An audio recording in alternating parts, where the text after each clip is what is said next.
What sounds like pseudoscience but actually isn't? The effect on your dopamine receptors from fantasizing imagining things. I forget the exact term.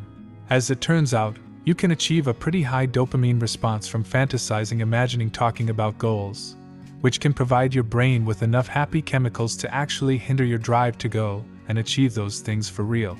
This sounds like bullshit, but it's true. Some people essentially self-medicate their depression this way. It is called maladaptive daydreaming.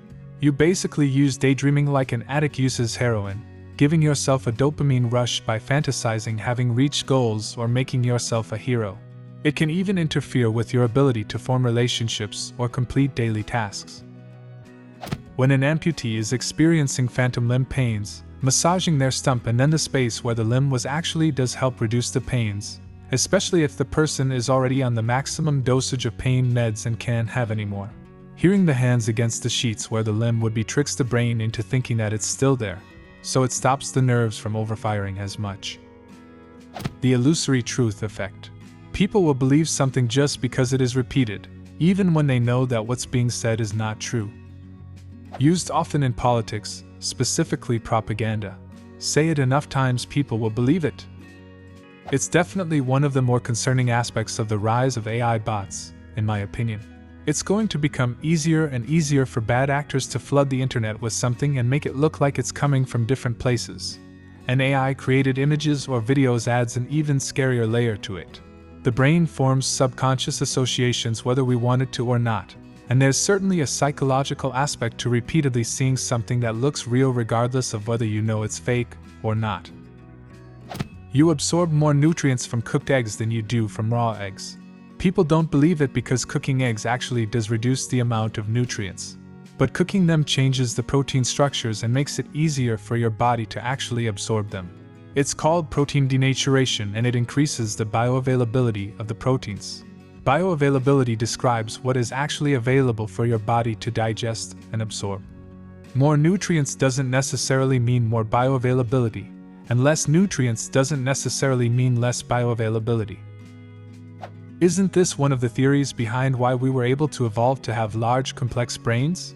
Because we harnessed fire, so we were able to access more nutrients than we would have in just raw food. You are correct. Also, cooked meat is easier to digest than raw meat. From what I've read, it's the same for cooked grains, vegetables, legumes, and tubers. Some nutrition is always lost via cooking, but the increased ease of digestion compensates for that. I believe the exception is fruits, especially citrus, where the raw value of vitamin C overshadows the cooked version. Some vertigo is caused by loose crystals in your inner ear, and special head positional maneuvers can cure it almost immediately. Sounds really woo when you explain it that way, but the physiology behind it is pretty cool. I went through PT for vertigo, and it was like woo-woo magic. Okay, stand on one leg on a squishy block and throw this ball at a trampoline and catch it. Now do that with your other hand. Okay, cool, you're done for the day. Totally worked though. Redheads need more anesthesia than non-read heads. Not sure if this fits the bill, but it's always been fascinating to me. Yep, in my medical chart it says, paradoxical response to anesthesia, intolerant of twilight, redheaded. Waking up mid-surgery is not something anyone should experience. It's happened to me 3 times so far. I woke up during a minor surgery, endoscopy, and they said, "Oh, we got a gagger," and got more medicine. For me, I didn't panic or anything, but I did start having an involuntary gagging reflex. When I finally got fully up after the procedure, I told the nurse, and she said, "No, you didn't." I was like, cool, then why can I quote the conversation? Your experience was probably way worse. No, you didn't, aka, I wasn't in the room and I think you're just being a loony, or, I don't want to have to report this and deal with the paperwork. That talk about you changing personalities when switching languages apparently has truth to it. My wife is like this 100%. She born in Japan but spent her early teens through 20s in America learning the nuances of English.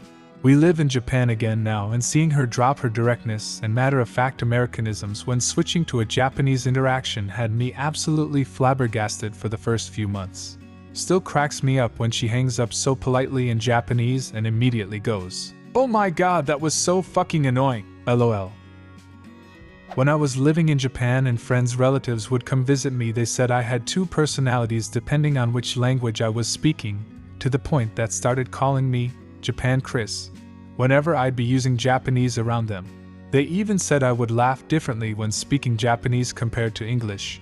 You tend to absorb culturalisms when learning another language, particularly if you are around native speakers, so my body language, tone, and even my laugh would apparently switch between languages. Anything to do with platypuses. Yeah, don't mind the egg-laying mammals with the face of a duck and the tail of a beaver, that sweats milk and has toxic spurs on the back of his feet. It's not so much a pseudoscience as it is just good old-fashioned underfunding for research, but gut microbiome health is way more than just the health of one's gut. I was a scientist at a gut microbiome pharma company, and now I'm in the plant microbiome space. There's a lot of pseudoscience and/or bad science in the gut microbiome area. Lots of wild claims from probiotic companies.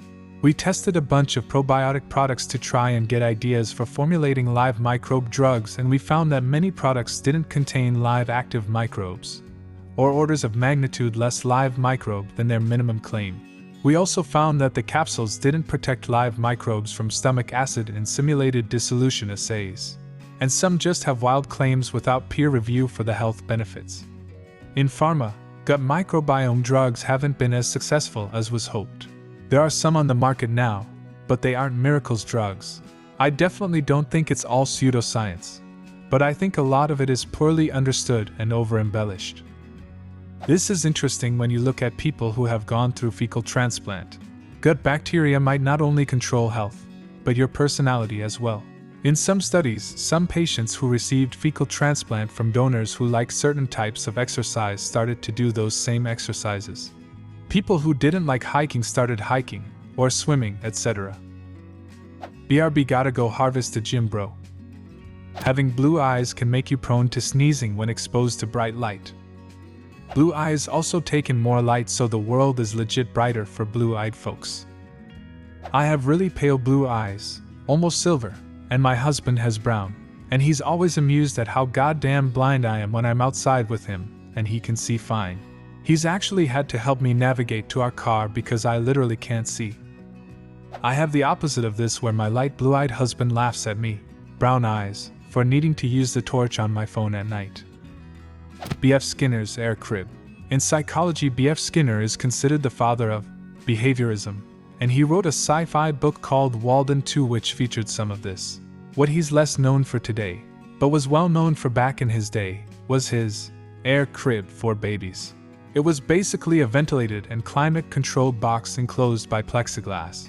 It was padded but similar to a doctor's chair with paper that rolls out and replaced with new paper. In this case it was rolled out for hygiene, messes, etc.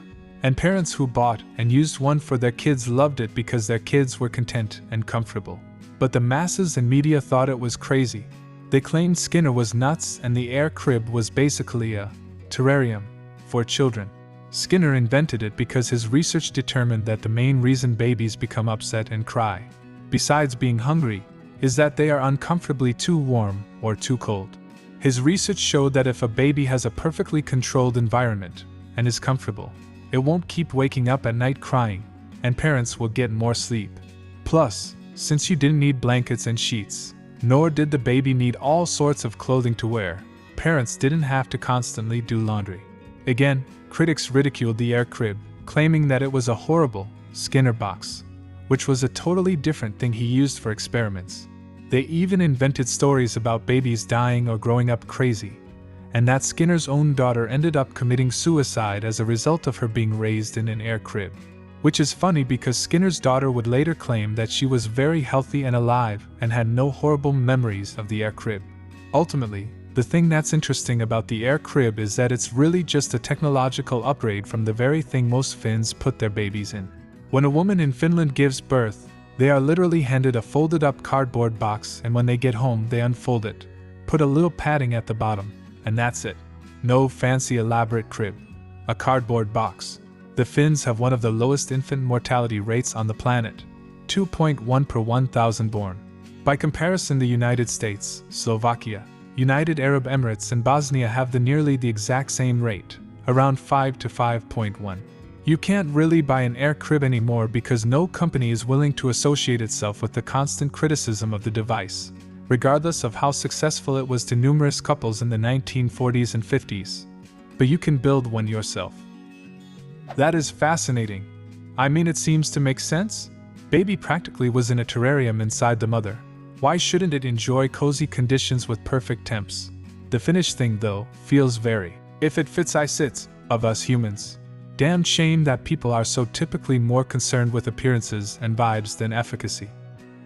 It's really hard to drown in quicksand, but rather easy in a grain silo. I don't think I've ever heard of someone actually drowning in quicksand, but I see news stories about farmers drowning getting buried in grain silos probably at least once a year. Every time this comes up, someone from the Midwest chimes in and talks about how grain silo safety was taught in their middle high school. I'm from Saskatchewan, and yes, in grade 5 it came up in class. About half the class already knew. Duct tape occlusion therapy. Basically, you put duct tape on warts for a few weeks and they just straight up disappear. It sounds like the modern version of an old wives' tale, but it's a hell of a lot less painful than other methods. And a roll of duct tape costs practically nothing, so there isn't really any reason not to give it a try. The pseudoscience part is that the research on it is limited. Not a lot of pharmaceutical companies are queuing up to research the medical efficacy of duct tape, but kind of promising. It boils down to 3 studies, all of which have pretty significant methodological issues. 1. A 2002 study found that it had a high rate of efficacy, 85%, compared to 60% for cryotherapy. But it didn't have a control group and it gathered responses via phone interviews after the fact. As studies go, it's not the best design. 2. 2 later studies failed to repeat the results of the first study, which would be pretty damning with regards to the whole scientific method thing. But they tested it using clear duct tape, which uses a different kind of adhesive, rubber, to the standard gray, acrylic tape. Why you test an entirely different type of tape is beyond me, but there you go. This has resulted in people suggesting that it might have something to do with the specific adhesive used, as though it stimulates some kind of reaction in the skin that causes the body to attack the wart itself. Additionally, one of the other follow-up studies was criticized pretty harshly in peer review for making statements it couldn't back up. Ultimately, it's just a big gap in our knowledge, but there's at least some scientific evidence for it working. That said, anecdotally I've found it works for me. I had a giant wart on the bottom of my foot for years, and within a few weeks of trying it out it was gone completely. The really weird thing is that I only treated the wart on the ball of my foot and not the heel, and both of them healed up pretty much at the same rate. So there's a study that says it has a high rate of effectiveness, and I've personally found it to work despite me thinking it sounds completely nonsensical before I tried it. But even now it feels entirely made up to me. I had several warts on my knee as a teenager. Tried everything OTC and nothing worked. Duct tape was the only thing that worked. They haven't came back 10 plus years later. I tried the duct tape trick on some small warts on my right hand that I'd had for over a decade. Nothing seemed to happen at first, but then a few weeks after, I realized the warts were drying and falling off. What's extra wild though is that the warts on my left hand, which had no tape on them, also died up and fell off. So from my anecdotal observation, it does seem to trigger the body to attack the warts. None of them ever came back again either, and that was about 15 years ago now. Neuroplasticity is pretty crazy. Our brains rewire themselves to use new tools so we don't have to think as hard about using them. Picture writing your name and think about how your arm, hand, and fingers all move together to draw the letters. All that incredibly complex movement we don't even think about. Our brains just do it. We can use tools like they're an appendage. Some people even learn to use new appendages or senses, like the guy who plugged an antenna into his brain that lets him sense electromagnetic fields.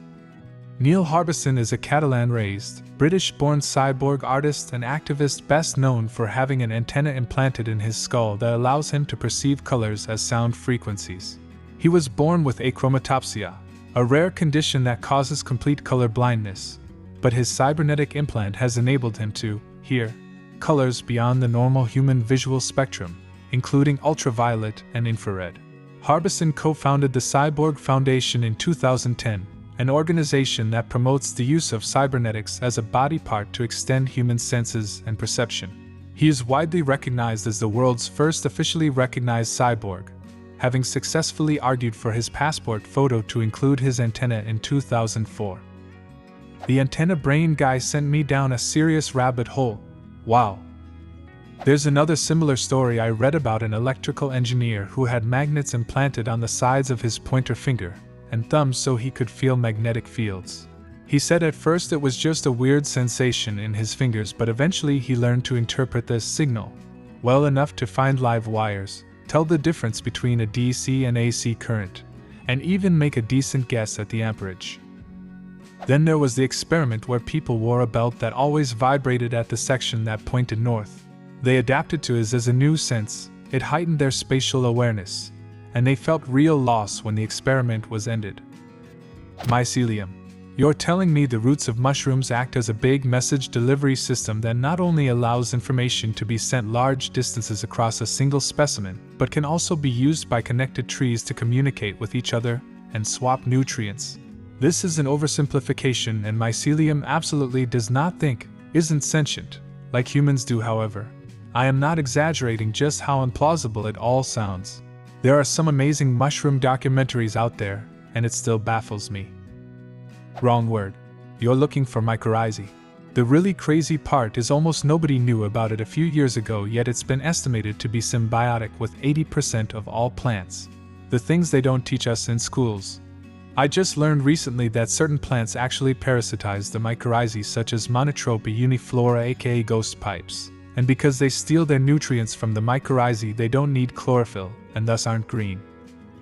Eye movement desensitization and reprocessing, EMDR. Essentially, you look at a moving light or object in the therapy room as you process painful memories, as in PTSD and related trauma disorders. It's very effective for most people and typically works faster than traditional therapeutic models. Sometimes the relief is apparent even after one session. It's broadly applied to PTSD, anxiety disorders, phobia, dissociative disorders. EMDR is indicated for a wide variety of life challenges. Privately, I call it the little miracle. There are times when it appears to be almost mystical, but then, the human mind is vast and endless, and we know very little about it. EMDR turned traumatic memories from feeling like they happened yesterday to feeling like they happened decades ago, when they actually happened. EMDR is the reason I still go for walks to think. It gets your brain hemispheres communicating.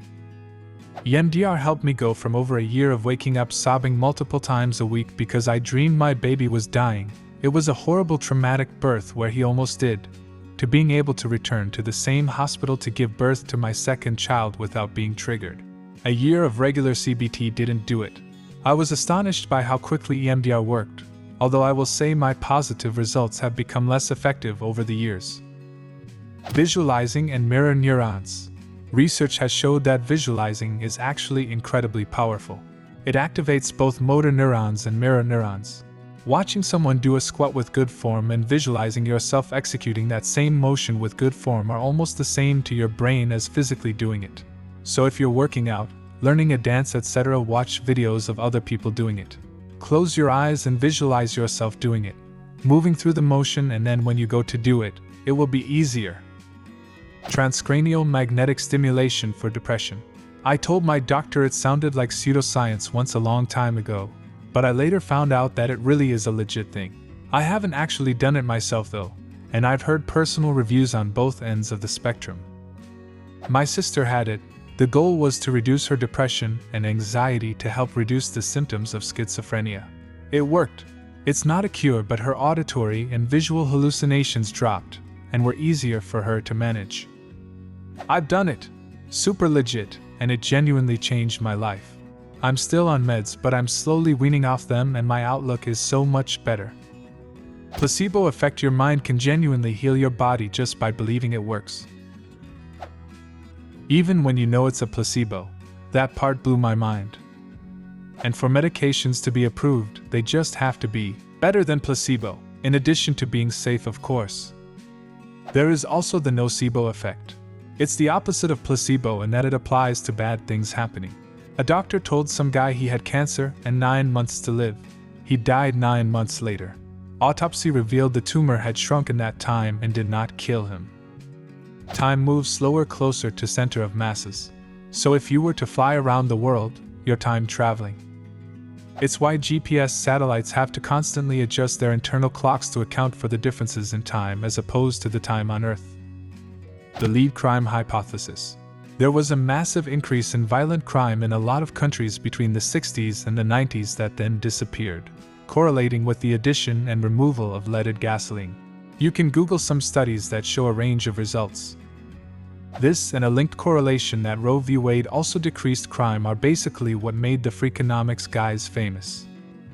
This doesn't sound like pseudoscience. I think the entire world completely believes this without any reservations. That lead was stored in our bones, and as you reach the age of 55 to 65, your bone density lowers drastically, causing the stored lead to disperse through your blood again, which makes everybody even crazier. Plus, lead is still a serious issue. It's still in a large percentage of pipes, walls, Chinese products, and aircraft and boat emissions. Quantum mechanics. All of it, but especially antimatter and the way the little bits pop in and out of existence. Fascia. Biology and anatomy ignored it until pretty recently, and it's probably the #1 cause of most general pain and aches. I dissect medically donated bodies at a small independent cadaver lab, and I'm so glad fascia is finally getting proper recognition. Crazy to think cooling your wrist, behind the knee or inside elbow can cool the whole body due to blood proximity to the surface. Also the side of the neck, anywhere major blood vessels are near the surface of the body. If you put an ice pack on any of those places, preferably wrapped in a towel so it's not too cold on the skin, it will cool you off quickly. That the water content of bamboo is affected by what phase the moon is in. People getting PhDs to study fossilized feces, aka coprolites. First time I heard about it, I thought it was a joke. After all, isn't the fossil organic material that's been replaced by minerals, so what good will it do to study the size and shape of stone turds? Nope, it's an actual respected field of physical anthropology that's contributed a great deal of knowledge to prehistory. The double-slit experiment, where one particle seemingly is in two places at the same time. One of the most profound experiments in all history, and an experiment that is pretty easily done and has been repeated many, many times because it is unbelievable. If it doesn't disturb you on some level, you are probably not understanding it. I don't think this sounds like bullshit, but a lot of people I've explained it to look like they doubt me. Phantom pain due to physical opioid addiction. Basically, if you actually injure your back and start taking opioids, your body learns that sending pain signals gets you to take opiates. Your body becomes physically and or mentally dependent on the opiates, and so continues sending pain signals long after the injury has healed. I was in a car accident and had to take opiates to sleep because my back would hurt after lying down for more than 4 or 5 hours. I also didn't realize the doctor my lawyer had referred me to was more or less a pill mill, so when I kept going in and saying I was still in pain, she just kept writing scripts. This is also decades ago, when they were a lot more liberal with them. I tried cutting down to half as much, and my back would wake up killing me worse than it had in months. It wasn't until I did some research on my own and found out about this that I was able to get off of them. You basically just have to tough it out for a week or 2. It took 10 days, and my back was angry, but I've never had pain like I did from the accident again. I was probably on pain pills for at least a year longer than I needed to be. With all of the talk of the opiate crisis, I can't believe this isn't discussed more. I'm no expert, but this is based on my first-hand experience. Taking vitamin D supplements makes me feel significantly less depressed. Like, I have the potential to be normal, if I've consistently taken it. And if I haven't, I will definitely be depressed, even if everything else is going great. Now, vitamins aren't exactly pseudoscience. They are, in fact, actual science. But I had a hard time taking certain people seriously about them. But damned if it doesn't make a demonstrative difference in my life. Most of psychology and neurology sound like absolute bullshit once you read into it at first, and then there's just this disgusting mountain of evidence in your face. Like, just look at ADHD. For an ADHD person, the reason they didn't do something can quite literally be, my brain didn't let me do it. And it's not bullshit. Like it's a thing called executive dysfunction, which is the brain not know what or how to do something or start, or a lot of other things and then just doesn't. At the outside observer it looks like laziness, and that they're just slacking off scrolling their phone or watching stuff. But inside is an entire monologue of said person screaming at themselves to just do the thing, but they can't. It's also not just for important or menial tasks. They'll procrastinate on things they want to do, like playing a video game or reading a good book. It can often feel like locked-in syndrome, a condition where you're locked inside your own body as an observer. When it happens, it's absolutely the most frustrating thing in the world. Little understood is that executive dysfunction isn't strictly the inability to force oneself to engage in a task, it's literally the inability to take conscious control of one's actions. The day I had my appointment with my psychologist to discuss whether I had ADHD, there was just this one stupid task around the house that I'd ignored for well over a month. And that morning, because of reasons, I just couldn't make myself not stop working on it. To the point that I was late to my appointment, while screaming in my head that I needed to leave the task for later. This shit is real, and it's not fun. Seeing with your tongue is possible by wearing a special helmet with a camera and an electric plate on your tongue that transmits low-voltage signals via the plate. The brain will interpret that information through the visual cortex. The technique has also been used to help people with a malfunctioning cerebellum by helping them restore their balance. Not exactly what the thread is asking about, but a story that just happened. My wife and I were watching some Netflix true crime show. Some guy is on the run from the police, and the police find a bag he stashed. All the electronics were wrapped in tin foil. We laugh at it like, "Ha ha, tin foil conspiracy nut." My wife asks, "Would that even do anything?" I'm like, "No." "Well, I guess it might make a Faraday cage to block signals. But there's no way it does anything. Does it?" I grab some tin foil, wrap my phone up, and yup, her phone calls were no longer coming through. So, that's my answer. Wrapping your electronics in tin foil sounds like pseudoscience, but it does stop them from wireless connections. What sounds like pseudoscience but actually isn't?